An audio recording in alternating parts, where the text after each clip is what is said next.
Hello everyone, I'm back with my 1 week overview or mini review of the Galaxy Tab S9 Ultra. I went ahead and traded in my Galaxy Tab S8, and I thought I was going to keep it for like maybe 10 days or so, but once I started using this thing, I decided to go ahead and just trade it in pretty much right away. The star of the show obviously is the screen. 14 plus inch screen size is just an amazing piece of glass to work on. It's outstanding. The build quality is outstanding. The tablet is really thin, but it's really strong. I feel completely comfortable putting it in like a bag or a backpack. No worries at all. I'm going to put a screen protector on it. I haven't quite done that yet. So it's really good. The sound is really great on it. I'll play you the video in a little bit so you can hear the sound quality on it. It's really great for taking notes. That's one of the main sort of things that I do on it. I really do appreciate its overall versatility. When I don't use it, when I'm not sitting at a desk using it, kind of almost like a laptop, I don't have the keyboard case. I just pair it with a Bluetooth keyboard and a mouse. And so that's kind of what I do with it when I use it in DeX mode. And it's almost like a laptop for the most part. It does a lot more than the iPad does, for sure, in terms of its flexibility. I'll get a little bit more into that. What I really appreciate it the most, though, is for note-taking. So just to kind of give you an example of what I do with it, I'll just pull up some of my notes here. Oh, this is an old note. Let me pull this up real quick. I have my notes yeah, there they go. Okay. So, oh, sorry about that. Just whacked the camera. So what I could do is I could essentially, like, if I'm preparing a lesson plan or what have you, I can actually like have a book up here, right? And I can be just sort of scrolling through. If there's certain things that I want to pull out of the book, certain notes that so many things I want to read over or what have you, watch a video here. So if I'm planning something, and then I can take notes here. So, that's where the versatility is just amazing. I wouldn't obviously do it kind of in this sort of standing mode, but if I wanted to, I can just go ahead and just start, writing notes, here, and excuse my writing behind the screen here. And I can have something to read here, whatever I'm reading, and then I can have a video playing, right? So I'll just share this video with you, and you can also hear the sound as well. I'll just put it up a little bit. Oren Lyons, that's my English name. Joy Grisham is my clan name. Right. The Wolf is my clan. Underdog is my nation. So this is really amazing, and it's really just the flexibility of this in terms of just planning whatever it is that you need to plan. It can be lessons. For me, it's lesson planning, having meetings. If I'm in a meeting or something, I can, or if I want to watch a meeting that I was a part of, like a conference or what have you, and I can just take notes that I may have missed if it was put on YouTube or what have you. This is the best part about it, right? So you can just have multiple screens going and do whatever it is you need to do, but you're still focused on whatever it is that you're doing. And if you turn off the notifications, it's, that's the way I kind of work with a tablet, so you're not distracted. As a matter of fact, you can pair this with your phone. I have the Galaxy Z Fold 5 as my primary daily driver of a phone for the phone, but honestly, I don't pair it. I don't have my text messages and what have you popping up on here. I personally like to keep everything separate so I can keep distractions away, but this is a great way to work with it. So this would be, in this mode, I would be working with it flat, right? Have it like kind of, in this position here, and I'm working, what have you. I mean, obviously on the other side, but I would be working on it kind of on a flat sort of screen. Now, if I'm putting it in DeX mode, then I can have it sort of to the side and have it plugged into a monitor, and I have I'll show you the keyboard that I use. And that's the mouse that I use here. This is the keyboard. It's just a Logitech K380 keyboard. Right now it's on sale for $33. You can get them cheaper. I've seen them as low as $19. And if you're local to, even look on your local OfferUp or whatever local website you have, I always see them on sale. I use this Microsoft mouse here. It's a mobile mouse. It's a Bluetooth mouse. It's really great in terms of connectivity. It doesn't lose connection. You don't need any kind of, it doesn't need a dongle or anything. It just connects through Bluetooth. And I'm left-handed, so this is, ambidextrous. I need an I love, I see all these MX Master, great looking mice, but I can't use them because I'm left-handed and there's no love for us left-handers. So this is the one I roll with, but it's really good. So that's just it. That's how I set it up. And I use that in Dex mode. I think with Dex mode, it kind of gives it the flexibility, right? So what this is essentially, this is, in my opinion, and I mentioned this early on, and this has even convinced me more that now that I have it in this size. I had the S8, it's small. I could literally just kind of palm it and, hold it like this, and even take notes like that while I was working with it. This one obviously is a little bit too big. I can't quite do that, but, oh, look at him. Siri spying on me on my watch here. I can't do it that way, obviously with this one because it's too big, but all of the flexibility I get with it is just really amazing. I think it's between an iPad and a Surface Pro. And I mentioned that before, right? In my first unboxing. And this has confirmed it even more. It's not quite the Surface Pro in the sense that there's a few things like I can still do on a full computer that I can't quite do on this. And particularly it's processing. So for example, sharing PowerPoints over Zoom. I can't do that on this. It doesn't have the processing power or the capability to do it. I don't know if it's on Zoom or if it's just on Samsung. I'm not really sure where the hiccup is.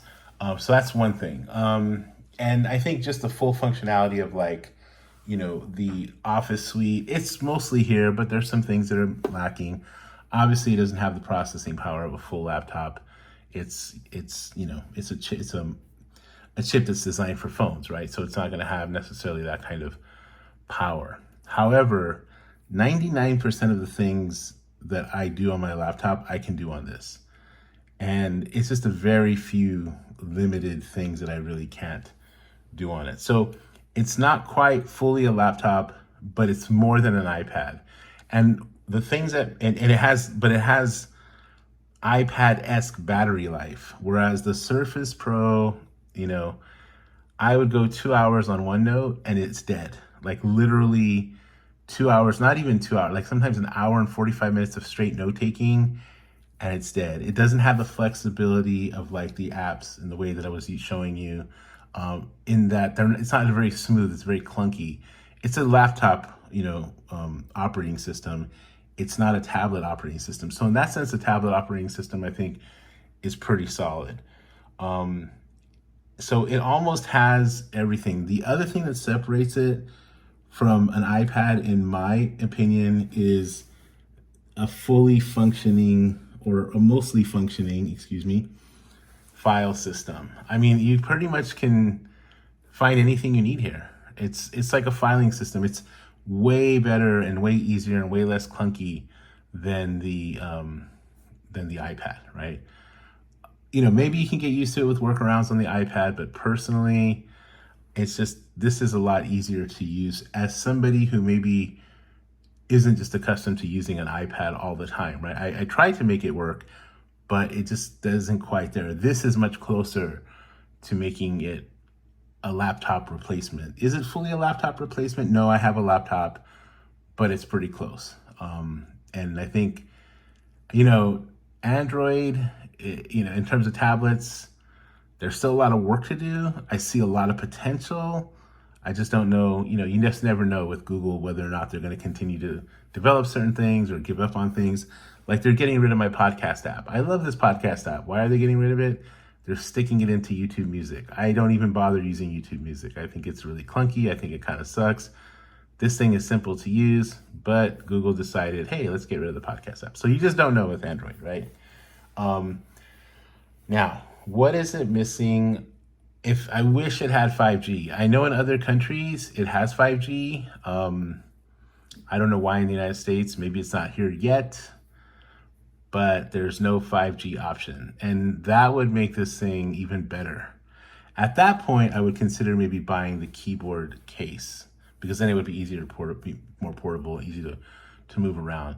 Right now, I'm not gonna invest in it. I think $350 is egregious. It's way overpriced for that, especially because it's not that flimsy.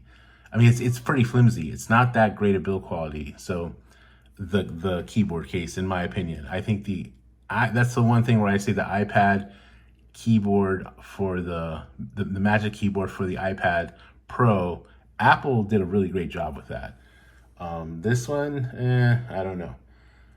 The apps can still be kind of funky sometimes. So you go into certain apps, and sometimes, as we know, right, those of you who use Android tablets, they're big blown up phone apps, right? They're not even the full functional app. And so then it doesn't really, in that case, because they're so blown up, it doesn't really utilize like the vibrancy of the screen. It looks kind of muddy, and it just looks like a blown up app. So that kind of sucks. That's the other thing I think that could, that could be improved upon. Hopefully, Google's now getting into the tablet game, obviously with the foldable phones that kind of turn into tablets.